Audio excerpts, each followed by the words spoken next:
जय जय श्री राधे, हरि बोल। सबका स्वागत है हमारे यूट्यूब चैनल आसर वृंदावन में।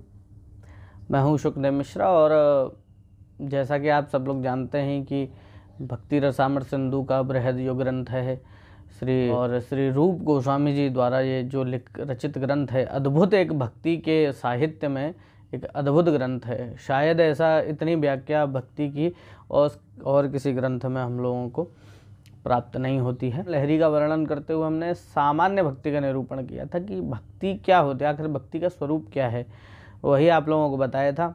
और सामान्य भक्ति के अंदर क्या क्या गुण होते हैं, उसके 6 गुण भी बताए थे। तो भक्ति को प्रतिपादित करने के लिए साधन भक्ति और भाव भक्ति और साध्य भक्ति, इन तीनों भक्तियों का क्रमशः वर्णन किया जाएगा। तो नवधा भक्ति इसी के अंतर्गत समाहित हो जाती है। इसे यहाँ 3 ही भक्तियों का निरूपण श्री जीव गोस्वामी जी ने, श्री रूप गोस्वामी जी महाराज ने किया है। तो आइए, सामान्य भक्ति का लक्षण करते हुए कहा था कि अन्याभिलाषिता शून्यम ज्ञान कर्माद्यनावृतम आनुकूल्यन कृष्णानुशीलनम भक्तिरुत्तमा। भगवान श्री कृष्ण का अनुशीलन ही भक्ति है। और वह कैसी उत्तमा भक्ति है? तो भैया अनुशीलन कैसा? बोले भगवान को काम क्रोध उससे द्वेष से चाहोगे क्या? बोले नहीं, प्रेम से चाहेंगे। तो भैया काम क्रोध, तो कुछ लोग कहते हैं कि भैया भगवान को तो चाहे जैसे चाहो, हाँ चाहे जैसे चाहो, भगवान तो अपना असर दिखाएंगे। अग्नि को चाहे आप जैसे भी छू लो महाराज, तो वो तो जलाएगी। तो भगवान को जैसे भी याद करेंगे तो वो तो कल्याण करेंगे ही। जैसे कि कहा है गोस्वामी तुलसीदास जी ने कि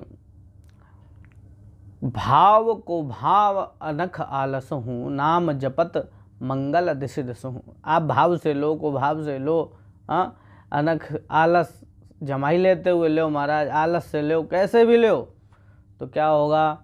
बोले भगवान तो 10 दिशाओं से मंगल ही करते हैं। तो तात्पर्य क्या? देवर्षि नारद जी कहते हैं, बोले नहीं नहीं प्रभु ऐसा नहीं। बोले क्यों जी? गोस्वामी तुलसीदास जी कह रहे हैं, उनकी बात को आप झूठा बतला रहे हैं। बोले हाँ जी। बोले क्या है? बोले बात समझने की। गोस्वामी तुलसीदास जी गलत नहीं कह रहे, क्या कह रहे हैं? बोले ये जो बात है ये भंगी क्रम से कही गई है।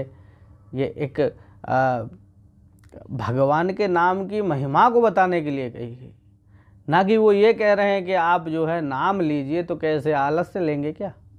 हाँ, क्या आप आलस से नाम लेकर के भगवान को पुकारना चाहते हो? तो जो भगवान के जो भक्त होते हैं वो तो प्रेम से ही ना भगवान का नाम लेंगे। वो अलग आलस जमाई लेते हुए क्यों लेंगे? वो तो प्रॉपर अपना नित्य दिनचर्या सेट करेंगे।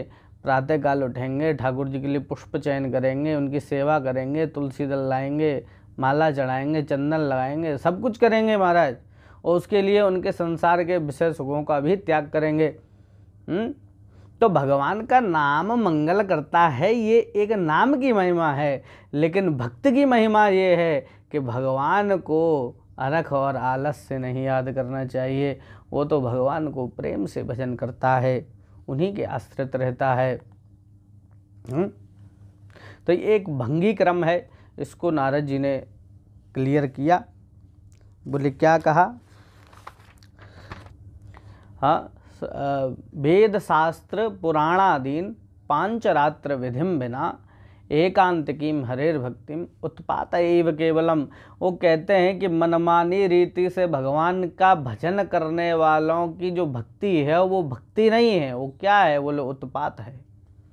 जो वेद शास्त्र पुराण इत्यादियों में जो लिखित जो भक्ति का स्वरूप है, उसको छोड़ करके पंचरात्र आदि ग्रंथों में जो भक्ति का स्वरूप वर्णन है, जैसा उन्होंने भक्ति के अंगों को बताया है, 64 अंगों को जो बताया है, उसके अनुसार जो भक्ति की जाती है वही भगवान को प्राप्त कराती है। मनमानी भक्ति से, मनमानी रीति से अपनी भक्ति बना ले, अरे हमारे तो मन में ही भगवान है, या मतलब झूठ बोलने के लिए कुछ नहीं है, और जब भगवान की बात आती है तो संबंध में। तो कहने का तात्पर्य क्या है? मनमानी रीति से भक्ति नहीं कर सकते। तो उसके लिए क्या? बोले ग्रंथों का आश्रय लेना पड़ेगा। और ग्रंथों के आश्रय को समझने के लिए महाराज आपको गुरु की आवश्यकता होगी, जो उस भक्ति तत्व को जानते होंगे। जो बिना भक्ति तत्व को नहीं जानेंगे वो भक्ति की व्याख्या करने में असमर्थ होंगे। इसलिए गुरु की भी परीक्षा होती है, शिष्य की भी परीक्षा होती है, तब जाकर के उस पथ पर आप चलने के योग्य बन पाएंगे। तो हम भक्ति की व्याख्या करते हुए सामान्य भक्ति का हाँ व्याख्या की हमने। तो अन्याभिलाषिता शून्यम ज्ञान कर्माद्यनावृतम आनुकूल्यन कृष्णानुशीलनम भक्तिरुत्तम। तात्पर्य है कि भगवान को अनुकूल लगने वाली जो सारी क्रियाएं हैं वही भक्ति होती है। आलस से भगवान का नाम लोगे तो भगवान को पसंद नहीं आता है। प्रेम से अश्रु पूर्ण होकर के कंठ गदगद हो जाए महाराज, दोनों भुजाएं ऊपर उठ जाएं, हाँ शरीर में रोंगटे खड़े हो जाएं महाराज, रोम रोम प्रफुल्लित हो जाए, हाँ अश्रुओं से पूरे वस्त्र भीग जाएं। हरे कृष्ण कृष्ण कृष्ण हरे हरे, हरे राम कहते कहते अश्रु निकलने लग जाएं, तब समझ लेना उस भक्ति के पथ पर चल पड़े हो। निर्मल पथ पर पहुंचने के लिए अग्रसर हो, गुरु की कृपा हो चुकी है महाराज। तात्पर्य अन्याभिलाषिता शून्यम, अन्य की अभिलाषा से शून्य होना चाहिए, ज्ञान कर्म इत्यादियों से रहित होना चाहिए। और क्या होना चाहिए? बोले सबसे ज़रूरी बात है कि आनुकूल्य होना चाहिए प्रभु का, उनकी प्रतिकूलता नहीं होनी चाहिए। कंस को हम भक्त नहीं कहते, हाँ रावण को हम भक्त नहीं कहते, क्यों? क्योंकि अनुकूलता नहीं थी, विपरीतता थी, इसलिए उसका अनुसरण नहीं कर सकते। हम भक्त का अनुसरण करेंगे, हम जटायु का अनुसरण करेंगे, हम विभीषण का अनुकरण करेंगे, हम भीष्म का अनुकरण करेंगे, हम उद्धव का अनुकरण करेंगे, हम प्रहलाद का अनुकरण करेंगे, हम ध्रुव का अनुकरण करेंगे, क्योंकि ये भक्ति के शुद्ध आचार्य हैं महाराज। भक्ति की स्थापना में प्रैक्टिकली देखा जाए तो इन्होंने ही की। हम तो केवल पढ़ रहे हैं, लेकिन इन्होंने जिया। जो इनका जीवन है वही तो भक्ति का स्वरूप है। तो भक्ति की व्याख्या करते हुए ये सामान्य भक्ति का जो लक्षण है वो आपको हमने बताया है। वीडियो बहुत लंबा हो जाएगा, इसलिए हम आगे की चर्चा द्वितीय लहरी की जो साधन भक्ति है उसकी चर्चा आगे करेंगे।